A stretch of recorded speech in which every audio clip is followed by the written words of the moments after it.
आज जो ज्ञान वैज्ञानिकों को भी नहीं है, डॉक्टर इंजीनियर को नहीं है, उससे कहीं बढ़ चढ़ के प्रकृति का ज्ञान आदिवासियों को है। वो प्रकृति को पढ़ पाते हैं, उसकी भावना को समझ पाते हैं।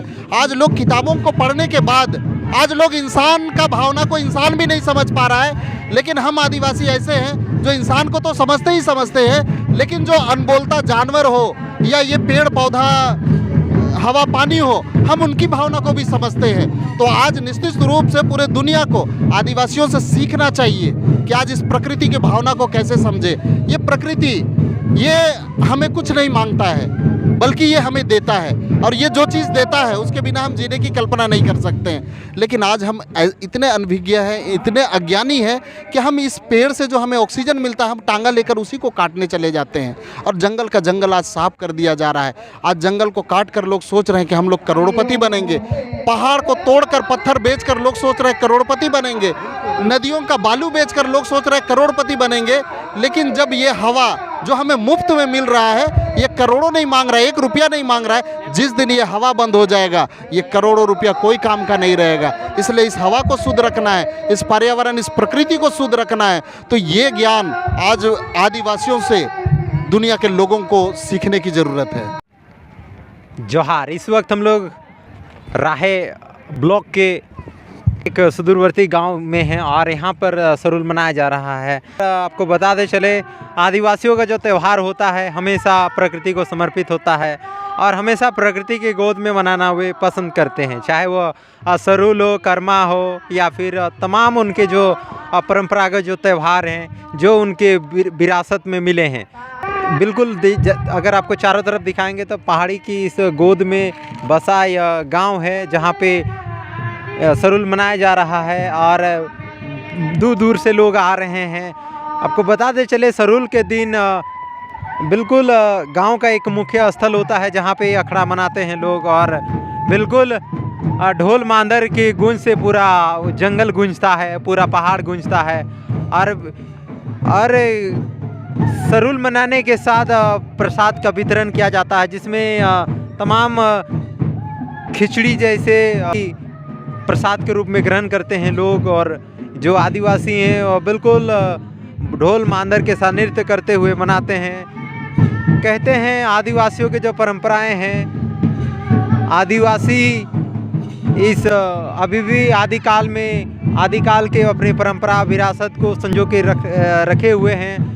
लेकिन दिन प्रतिदिन उनके अस्तित्व पे संकट मंडरा रहा है। लेकिन आए दिन जिस प्रकार की घटनाएं आ रही है, चाहे हम लोग कितने भी चांद पे क्यों ना पहुंच जाएं, हम लोग आधुनिकता पे क्यों ना जिएं, लेकिन हमेशा प्रकृति के साथ हम लोग रहकर ही हम अपने जीवन को बचा सकते हैं। इसी प्रकार का संदेश आदिवासी कहीं ना कहीं दे रहे हैं और बिल्कुल दे रहे हैं, क्योंकि प्रकृति को समर्पित उनका हर एक त्यौहार है। आए दिन देखा गया कि दुबई में जिस प्रकार का घटनाएं हुई कि अचानक दोपहर 2 बजे पूरा बादल छा जाना, अंधेरा हो जाना, अचानक पानी इतनी ज़ोर से बारिश आना कि बड़ी बड़ी कारें, महंगी महंगी बिल्डिंगें ध्वस्त हो जाती है और कहीं ना कहीं आगमन बाधित हो जाती है।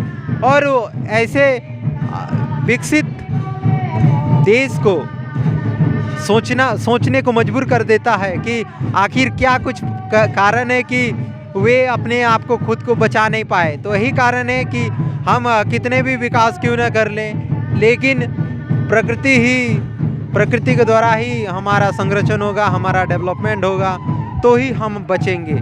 आपने आए दिन देखा कोरोना काल में भी 3 साल लगातार कोरोना ने कितने जनजीवन को बाधित किया और लोग कितने परेशानी में रहे और हवा के लिए किस प्रकार शहरों से लोग गाँव में आने लगे। इसलिए कहते गांव की हवा और शहर की दवा बिल्कुल एक जैसी होती है।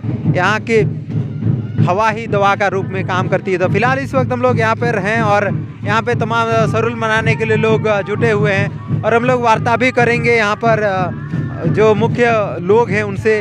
और फिलहाल अभी आपको दिखाएंगे कि यहाँ पर सरुल मना रहे हैं, जो आदिवासी हैं, जो जनजाति हैं, वे सरुल मना रहे हैं। और हम लोग वार्ता भी करेंगे यहाँ पर जो मुख्य अतिथि के रूप में कई रांची से चलकर आए हुए हैं, उनसे हम लोग वार्ता भी करें। अभी इस सताकी गांव के जोड़ा मंडी में जितना भी यहाँ सरोल पूर्व मिलन समारोह पंचायत स्तरीय जो मना रहे हैं उसमें हम यही कहना चाहेंगे सभी आदिवासी भाई बहन से कि इसी तरह अपने परंपरा रीति रिवाज को मिलजुल कर संजो के रखें और अपनी धरती अपना ज़मीन जंगल का सुरक्षा करें और इसी तरह खुशीपूर्वक प्राकृतिक का दोहन करने से बचाएं। अभी लगातार देखा जा रहा है आदिवासियों की वन अधिकार कानून में संशोधन हो रहा है और कहीं ना कहीं जंगलों से आप लोगों का जो जुड़ाव है वो समाप्त किया जा रहा है, क्या कहेंगे? इसीलिए अभी हमारा एक चुनाव महापर्व आ रहा है, इसमें हम यही संदेश देना चाहेंगे आपके माध्यम से कि सारे आदिवासी एकजुट होकर अपने हित अपने सुरक्षा को जो जिस भी राजनीतिक पार्टी हमारे आदिवासियों के संरक्षण के लिए बात करेगी उन्हीं को हम आगे लाएं, सरकार में लाएं, तभी हम अपने सभी अधिकार को सुरक्षित रख पाएंगे, अन्यथा हम बर्बाद हो जाएंगे। धन्यवाद। तो सरुल मना रहे हैं और लगातार देखा जा रहा है चुनाव का महापर्व भी है और देखा जा रहा है पिछले साल करीब 4 लाख आदिवासी वोट नहीं दे पाए थे, तो सरुल के माध्यम से क्या को संदेश देना चाहेंगे? सबों को सबसे पहले सरुल की ढेरों शुभकामनाएं और इस सरुल के अवसर पर हम आदिवासी समाज के लोग पूरे विश्व के लोगों को ये संदेश देना चाहते हैं कि हम अगर आज इस दुनिया में जीवित है, अस्तित्व में है, तो ये प्रकृति है, तभी हम हैं। तो इस प्रकृति को सुरक्षित रखना ज़रूरी है और इस चुनाव का भी माहौल है, तो इसमें हम लोग यही कहना चाहेंगे कि इस सरुल के अवसर पर जो हम लोगों ने संदेश देने का काम किया कि प्रकृति को बचाना है और लगातार देखा जा रहा है कि लोग या सरकार आज प्रकृति को नुकसान पहुंचाने का काम कर रही है।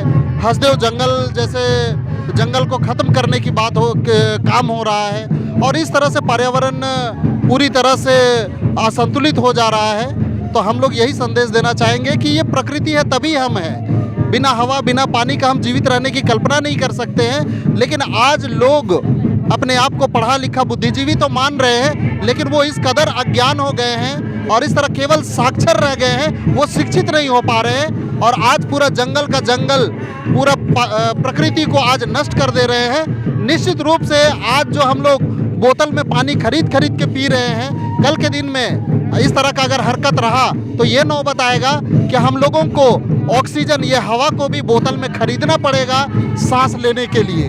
तो इस तरह का नौबत हम लोग को देखने को मिल रहा है। तो हम लोग यही आह्वान करेंगे इस सरुल के मौके पर कि इस प्रकृति को बचाना है, आदिवासी अपनी परंपरा अपनी संस्कृति को बचाएं और दुनिया के लोगों को ये संदेश दे कि जो प्रकृति को बचाएगा हम उसके साथ हैं। तो क्या आदिवासियों से सीखनी चाहिए, क्या कहेंगे? बिल्कुल, पूरी दुनिया को आज आदिवासी से सीखने की ज़रूरत है। आज आदिवासी भले ही लोग आदिवासियों को अनपढ़ बोल देते हैं, गंवार बोल देते हैं, लेकिन सही मायने में आदिवासी भले किताबी रूप से साक्षर ना हो, लेकिन वो शिक्षित है। आज जो ज्ञान वैज्ञानिकों को भी नहीं है, डॉक्टर इंजीनियर को नहीं है, उससे कहीं बढ़ चढ़ के प्रकृति का ज्ञान आदिवासियों को है। वो प्रकृति को पढ़ पाते हैं, उसकी भावना को समझ पाते हैं। आज लोग किताबों को पढ़ने के बाद आज लोग इंसान का भावना को इंसान भी नहीं समझ पा रहा है, लेकिन हम आदिवासी ऐसे हैं जो इंसान को तो समझते ही समझते हैं, लेकिन जो अनबोलता जानवर हो या ये पेड़ पौधा हवा पानी हो, हम उनकी भावना को भी समझते हैं। तो आज निश्चित रूप से पूरे दुनिया को आदिवासियों से सीखना चाहिए कि आज इस प्रकृति की भावना को कैसे समझे। ये प्रकृति ये हमें कुछ नहीं मांगता है, बल्कि ये हमें देता है और ये जो चीज़ देता है उसके बिना हम जीने की कल्पना नहीं कर सकते हैं। लेकिन आज हम इतने अनभिज्ञ हैं, इतने अज्ञानी हैं कि हम इस पेड़ से जो हमें ऑक्सीजन मिलता है हम टांगा लेकर उसी को काटने चले जाते हैं और जंगल का जंगल आज साफ कर दिया जा रहा है। आज जंगल को काट कर लोग सोच रहे हैं कि हम लोग करोड़पति बनेंगे। पहाड़ को तोड़कर पत्थर बेचकर लोग सोच रहे हैं करोड़पति बनेंगे। नदियों का बालू बेचकर लोग सोच रहे हैं करोड़पति बनेंगे। लेकिन जब ये हवा जो हमें मुफ्त में मिल रहा है, ये करोड़ों नहीं मांग रहा है, 1 रुपया नहीं मांग रहा है, जिस दिन ये हवा बंद हो जाएगा ये करोड़ों रुपया कोई काम का नहीं रहेगा। इसलिए इस हवा को शुद्ध रखना है, इस पर्यावरण इस प्रकृति को शुद्ध रखना है। तो ये ज्ञान आज आदिवासियों से दुनिया के लोगों को सीखने की ज़रूरत है। धन्यवाद।